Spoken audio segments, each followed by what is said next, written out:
오늘 대표 기도를 해주시면서 우리나라가 지금 몹시 혼란스럽습니다. 그래서 하나님 앞에 기도합니다. 참 혼란스럽습니다. 또 많은 일이 있었던 한 해였습니다.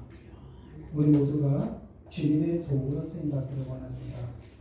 오늘부터 3주간에 걸쳐서는 하나님의 도구로 쓰임받는 일이 어떤 일인가 우리가 3주에 걸쳐서 그걸 보게 될 것입니다. 그리고 우리나라가 몹시 혼란스럽다 이 기도를 해주셨는데 여기 와 보니까 저한테 이 10원짜리 지폐가 이렇게 놓여 있습니다.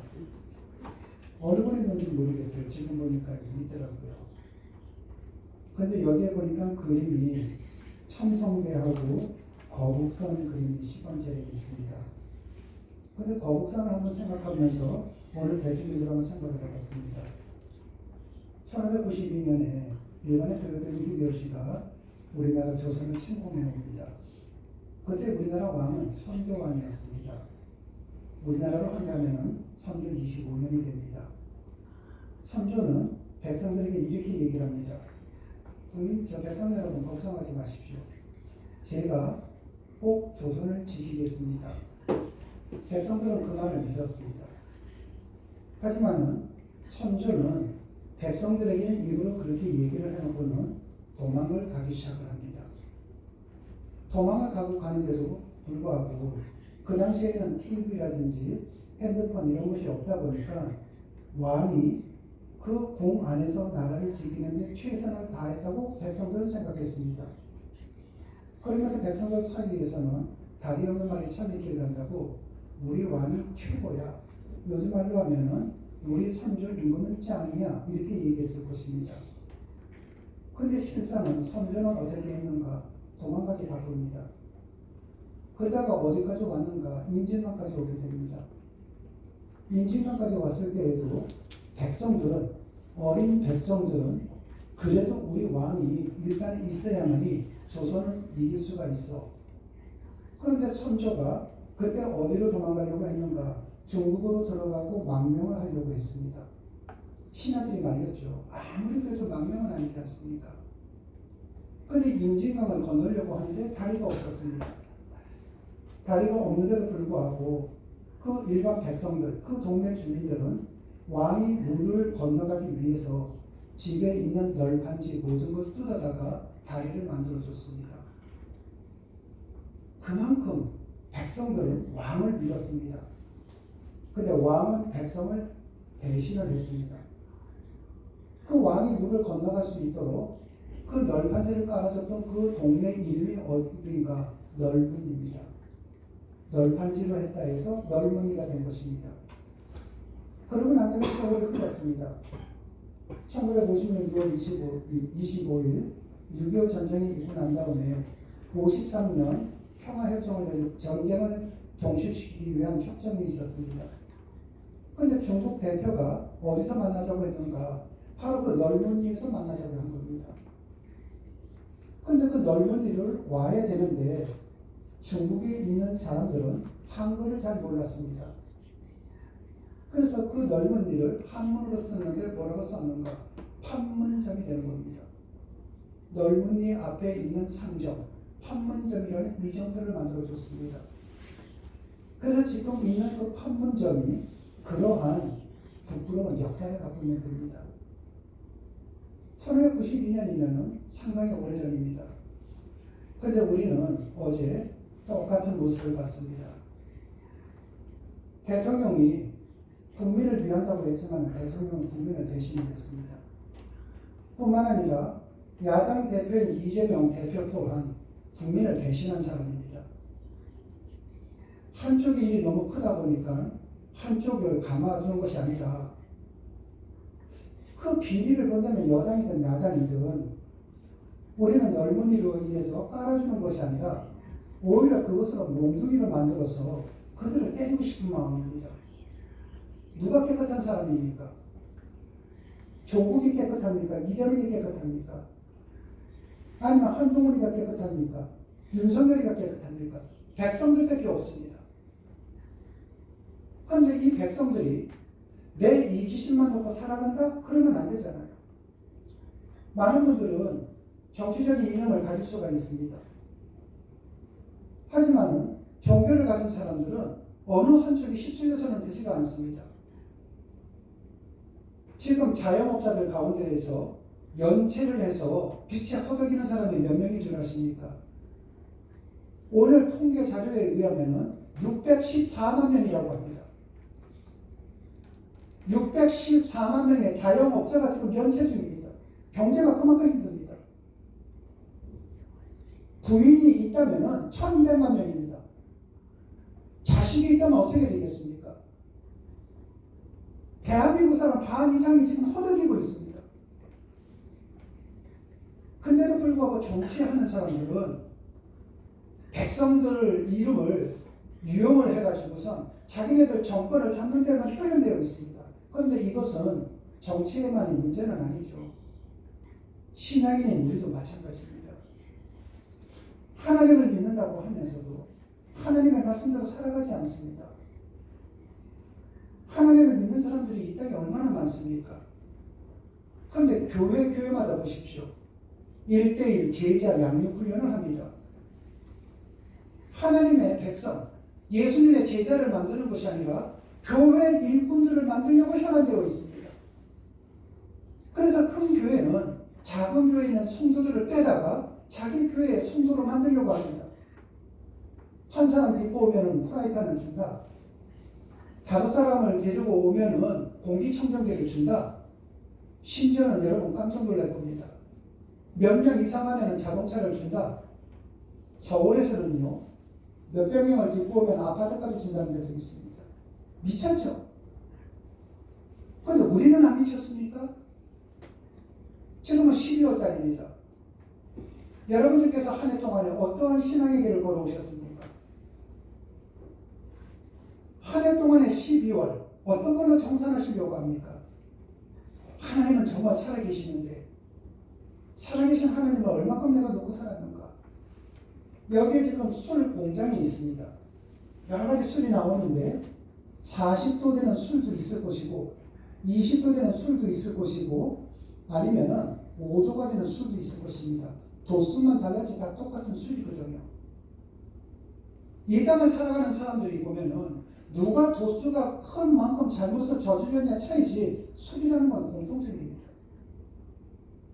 그러므로 우리는 누구에게 돌을 던지면서도 또한 내 자신에게도 돌을 던져서 아픔을 느끼게 된다는 거죠. 저는 오늘 말씀으로 여러분들에게 돌을 던지기도 할 것이고 또는 말씀을 통해서 여러분에게 또 그 연고를 발라주기도 할 것입니다. 이 가운데에서 우리는 성숙해져야 되거든요. 여러분 간곡히 부탁드립니다.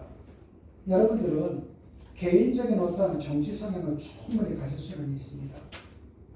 그러나 그 정치 성향을 누구에게나 알려서는 안 됩니다. 제가 이렇게 말씀을 드리는 이유는 저는 지방의 회장입니다.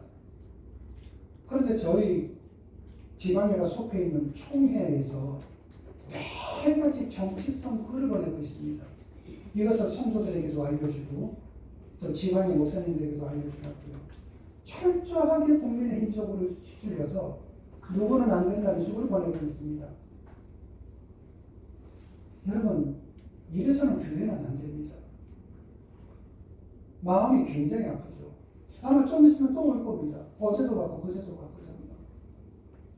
여러분들은 중심을 꼭 지키시고 그 중심을 지키는 데서 무엇을 할 것인가 3주 동안에 그거를 가르쳐 드리려고 합니다. 여러분들이 무엇을 해야 하는지. 구약시대에 여러 선지자들을 통해서 예수님께서 예언한 말씀이 성취된 일을 기록한 마태복음, 마가복음, 누가복음, 요한복음을 우리는 일반적으로 사복음서라고 합니다. 그런데 이 사복음서라고 하는데 예수님의 출생부터 죽음과 부활과 승천까지 모두 구약시대 때 하나님께서 말씀하신 것이 이루어진 일들입니다.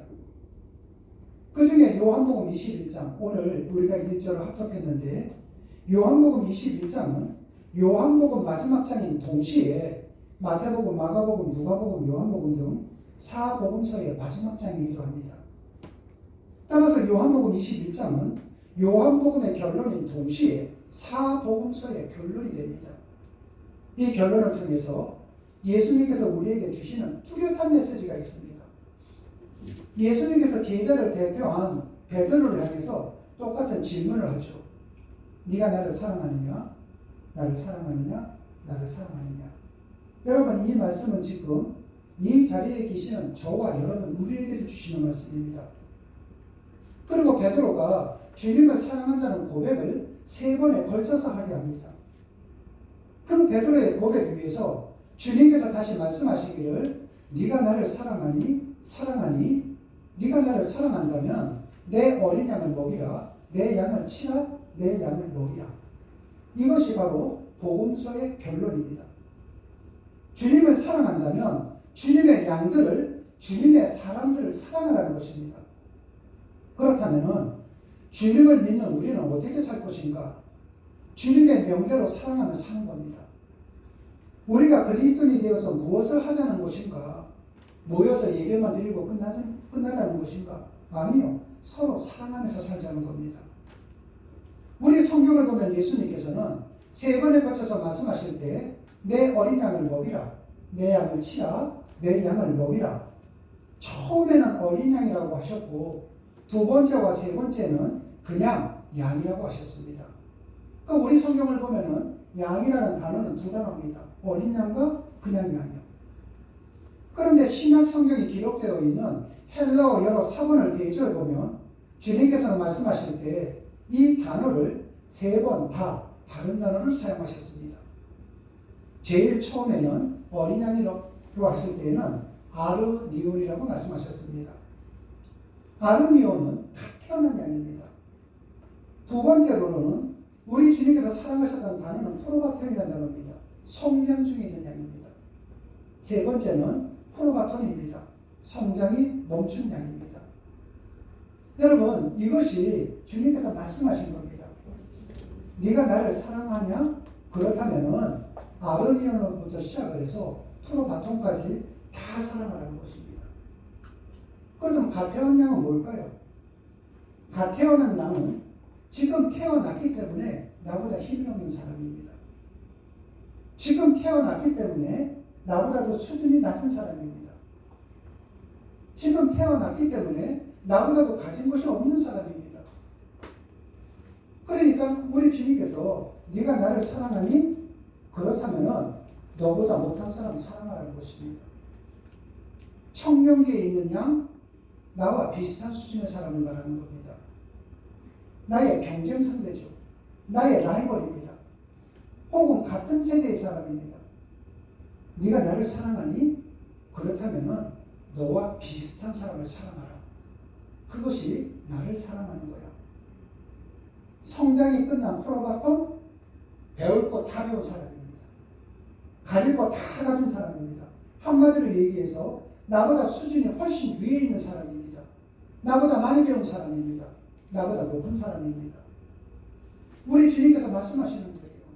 네가 나를 정말 사랑하니? 그렇다면 너보다 수준이 월등하게 높은 사람까지 다 사랑하라. 여러분, 일반적으로 내 밑에 있는 사람은 우리가 경험시하기가 쉽습니다. 사랑하는 것 같지만 내 마음대로 대할 때가 많습니다. 그래서 식당 같은 데 가면 어떻습니까? 어린 아르바이트 학생이 있으면 어른들 가운데 반말하는 사람도 굉장히 많죠. 저는 반말해 본 적 없습니다. 그래서 자신 있게 얘기 드립니다. 그 젊은 사람들도 인격을 갖고 있는 사람이거든요. 그런데 우리가 친근감이라고 얘기하지만 듣는 사람이 싫다고 그러면 그건 친근감이 아닙니다. 그건 폭력이 되는 거예요. 여러분, 누구든지 간에 나보다 못하다, 나보다 아래다 생각할 때 가볍게 생각하지 마십시오. 내 마음대로 대할 생각하지 마시고 하나의 인격적으로 대해주시라는 겁니다. 나와 비슷한 사람? 이 사람은 경쟁 상대죠. 좀 전에 말씀드렸던 라이벌입니다.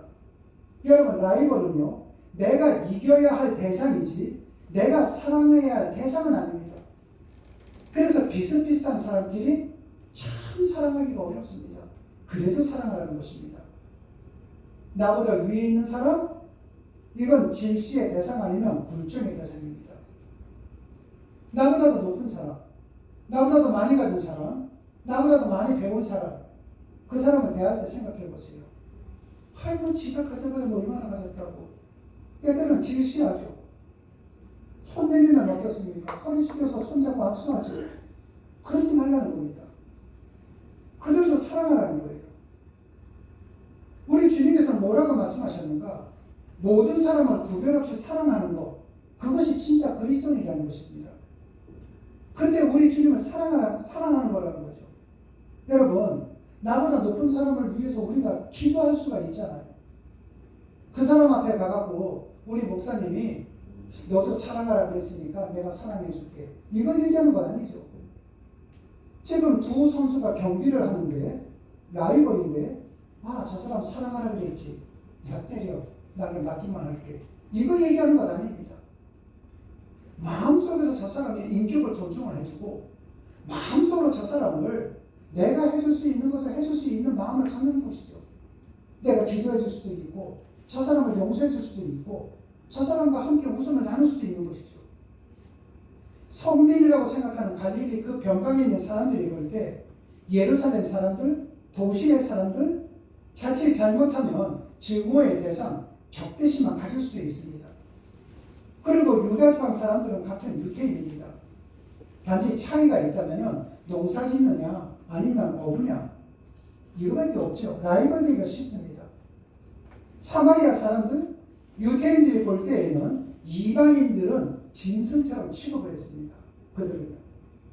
그런데 사마리아 사람들 보니까 이방인의 피가 섞였단 말이죠. 지금은 그런 용어 잘 안 쓰죠. 좀 여러분들 이해를 돕기 위해서 험한 말 한번 제가 쓰도록 하겠습니다. 이건 이해 돕기 위한 거니까 여러분께서 좀 양해해 주시기 바랍니다. 지금은 국제 결혼이라는 것도 많이 하십니다. 그래서 외국분과 우리나라 사람이 결혼을 했을 때 2세가 태어나면은 우리가 뭐라고 얘기합니까? 혼혈아 이렇게 얘기도 합니다. 근데 과거에는 뭐라고 했습니까? 튀기라고 했습니다. 아주 양키 튀기 뭐 이런 식으로 했었죠. 그만큼 경멸을 했다는 겁니다. 그런데 유태인들은요, 이방인들과 사마리아 사람들을 어떻게 했는가? 더 인간 취급을 안 했다는 겁니다. 짐승 취급을 했다는 거예요. 그런데 우리 주님께서 뭐라고 말씀하십니까? 그들까지도 사랑하라는 것입니다. 사랑을 하라고 했을 때 내 기준대로 사랑하는 것이 아니라 하나님 말씀을 기준대로 사랑하라는 것이죠. 그렇다면 그리스도인들은 어떻게 살 것인가? 나의 일상사 중에서 만나게 될 사람들 중에서 나보다 수준이 낮은 사람에서부터 나보다 월등하게 수준이 높은 사람에 이르기까지 모든 사람을 사랑의 대상으로 삼고 살아갈 것입니다. 바로 이것이 주님께서 우리에게 주시는 결론이에요. 그렇다면 우리가 만나는 모든 사람을 사랑하면서 살아가는 것이 우리의 의무라면 도대체 사랑이라는 것은 구체적으로 어떻게 하는 것인가? 사랑의 하나님을 믿는 1천만 그리스도인들이 오늘날도 사랑을 이야기합니다. 그리고 불교를 믿는 1천만 불자들은 자비를 이야기합니다. 똑같은 사랑이죠. 그런데 여러분 이 사회를 보십시오. 이 사회에 지금 진정한 사랑이 있다고 생각하십니까? 저는 사랑이 없다고 생각합니다. 왜 그런 줄 아십니까? 사랑하고픈 마음은 있는데 사랑이 무엇을 하는 것인지 알지 못하기 때문입니다. 우리가 지난번 그 파리 올림픽 때 여러분들 양궁 선수들 많이 봤을 겁니다. 그 양궁 선수들이 경기하는 뒷 모습으로 지금 저 화면에 보이는 엥갈리드 그 성당이 보이고 있습니다.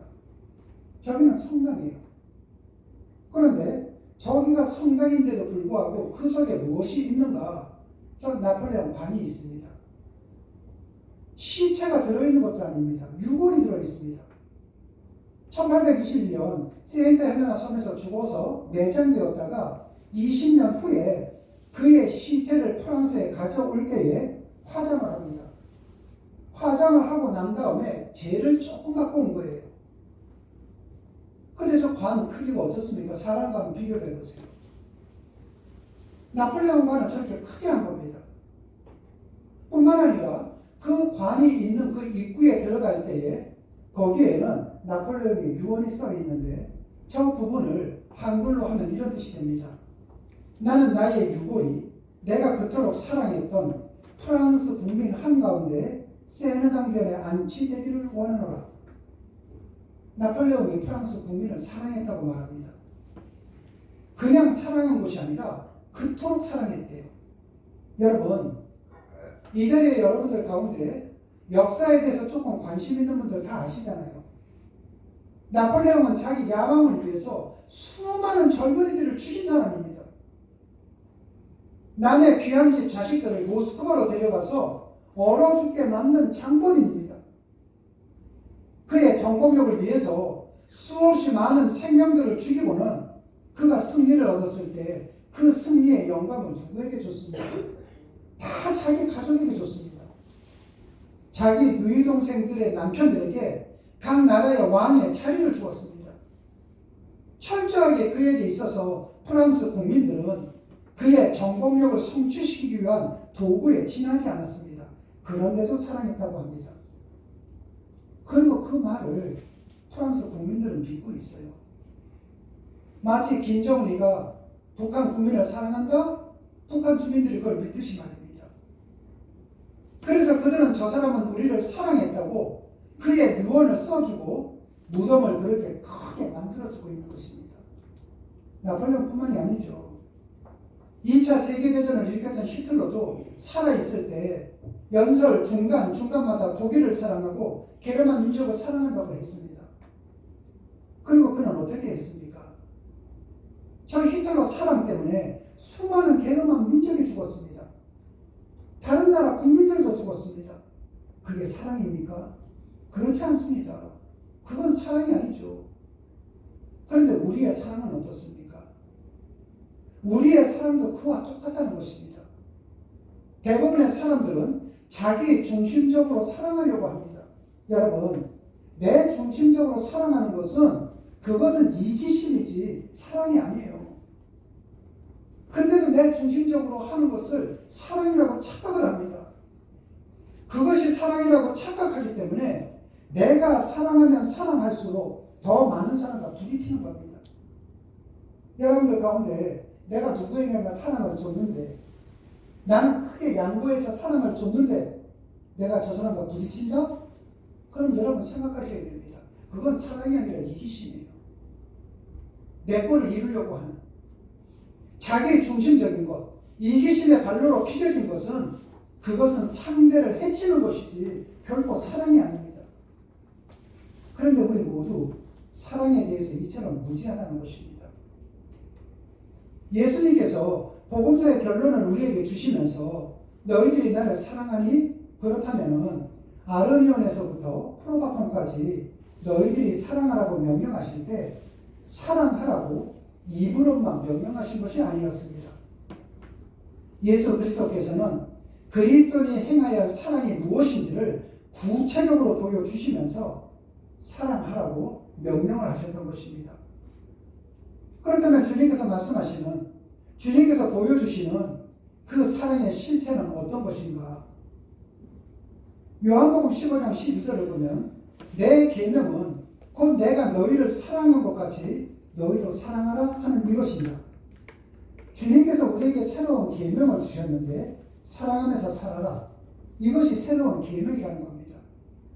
그런데 너희 멋대로 사랑하라는 것이 아니라 내가 사랑한 이 기준으로 예수님께서 너희에게 보여준 이 기준으로 사랑하라는 것입니다. 그렇다면 예수님께서 보여주신 사랑이 무엇이겠습니까? 우리는 그 사랑을 3주째 보려고 한다는 것이죠. 한번 다 같이 합독하도록 하시겠습니다.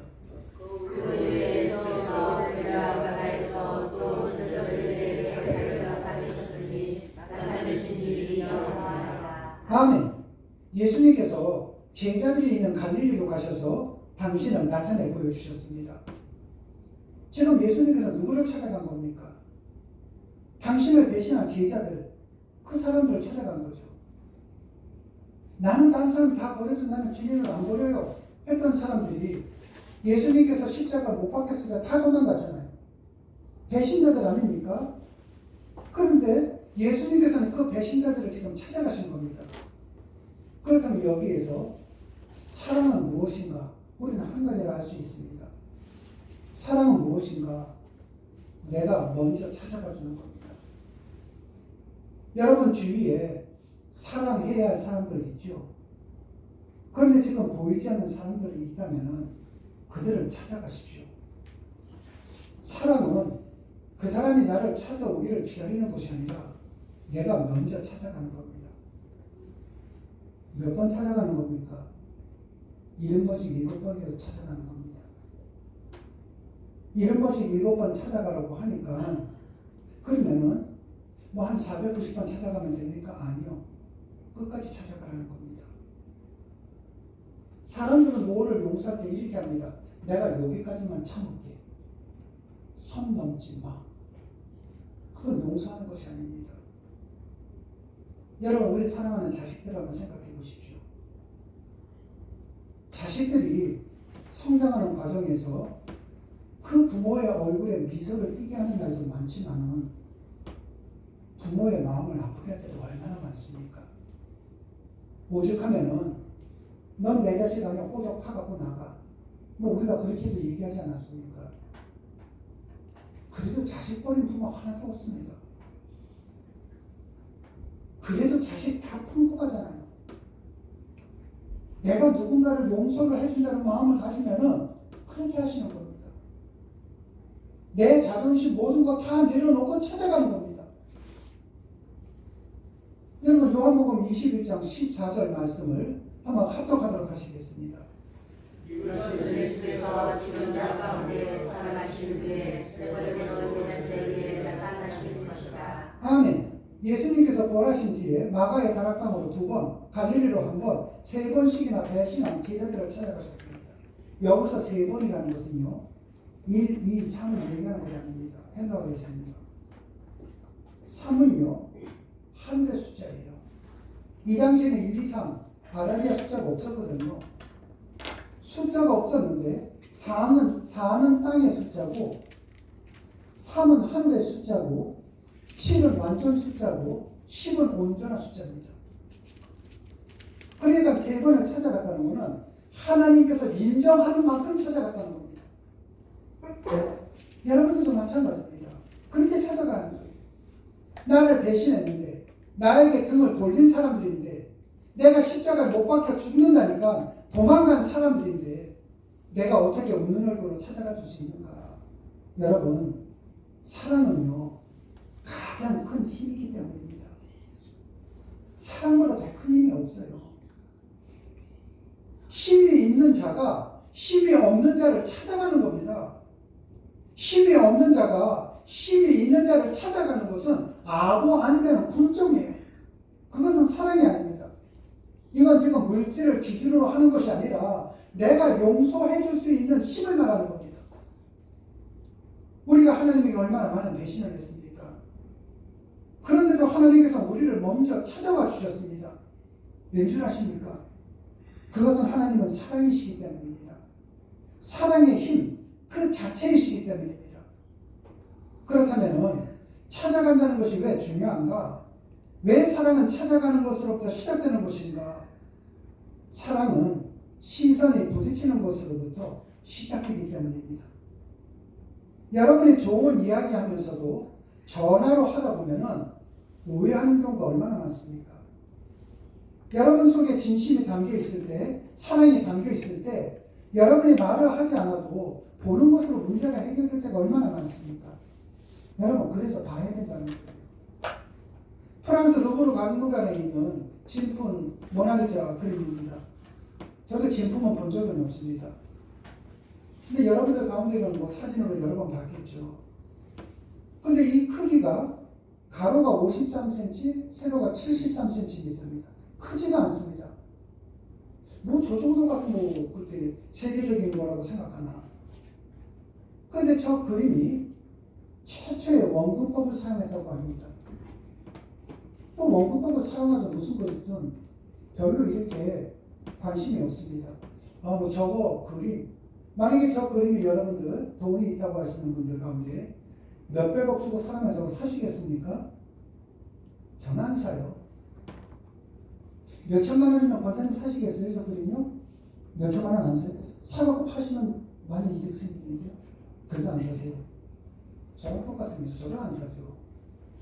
그런데 아주 오래전에 미술을 전공했던 자매님이 한번 저 그림에서 설명을 해줬습니다. 근데 그 자매님이 뭐라고 설명을 해줬냐면은 이 모나리자 그림의 특징이 무엇인가? 내가 정면에서 보든 옆에서 보든 저 눈동자랑 마주쳤을 때 내 눈동자랑 마주친다는 겁니다. 여러분들도 한번 나중에요. 그림을 딱 갖다 놓고서 이렇게 한번 걸어가면서 눈동자를 보세요. 계속 눈동자가 나를 쫓아오는 것 같습니다. 눈동자가 어느 각도에서 본다는 거예요. 여러분, 처음 눈동자가 마주치는 순간서부터는요. 왜 저것이 명작인지, 왜 프랑스와 1세가 그 모나리자 그림을 자기 소유로 만들어 놨다가 온 인류가 보도록 루브르 박물관에 기증했는지 그때 이해가 되는 겁니다. 여러분, 시선이 부딪히면서 이해가 되는 거예요. 그 그림을 보고 다른 그림을 보면 다릅니다. 여러분, 어린아이들 싸우는 거 많이 보지 않았습니까? 그 어린아이들 싸우는 모습을 보면은요, 눈을 아래로 깔죠. 그러고 난 다음에 이렇게 팔짱 끼고 난 다음에 자기 이야기만 막 하게 됩니다. 그때 부모님들이요, 너희 싸우지 마. 둘이 눈 마주쳐봐. 이렇게 한번 해보세요. 이게 실감이 안 되면은요, 여러분들 만약에 두 사람 옆에 있는 분들하고 눈을 한번 이렇게 마주쳐보세요. 어떤 현상이 나타나나? 눈을 처음에 마주보라 그러면 아이들은요, 처음에는 힘든 동자죠. 기선제압하겠다 이거죠. 조금 이따 눈이 아파갖고 이렇게 뒤에 들어와갖고 눈이 마주치지 않습니까? 아이들은요, 10명이면 10, 100이면 100, 다 묻습니다. 왠지 아십니까?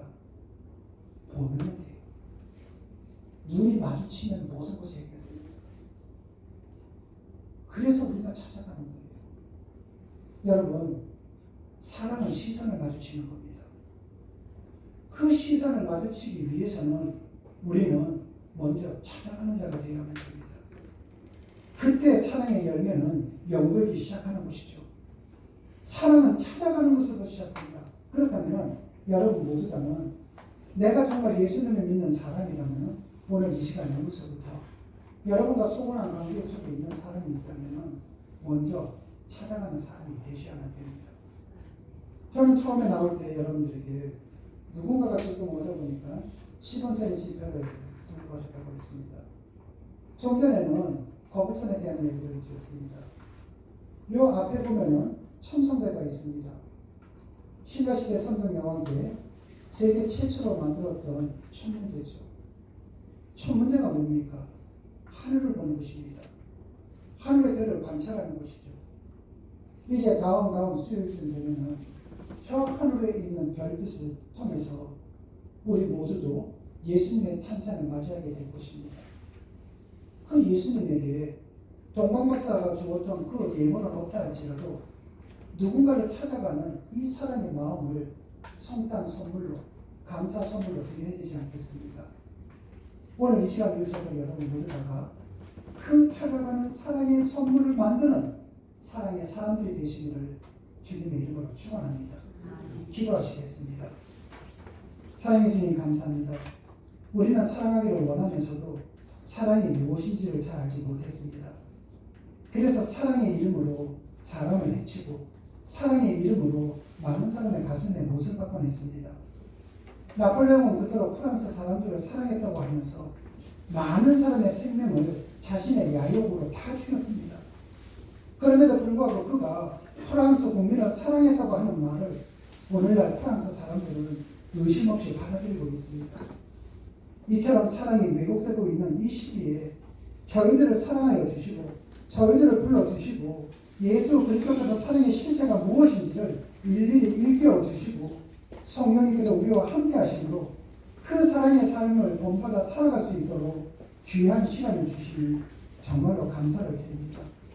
사랑해 주님, 오늘 이 시간이 정녕 우리 인생의 분명한 획을 긋는 날이 될 수 있도록 은혜를 베풀어 주시옵소서. 진정으로 사랑하며 살아가는 그리스도인이 될 수 있도록 은혜를 베풀어 주시옵소서. 그것을 실천하기 위해 내가 먼저 찾아가는 사랑의 사람이 될 수 있도록 역사하여 주시옵소서. 주님 고맙습니다. 예수님 이름으로 기도드렸습니다. 아멘.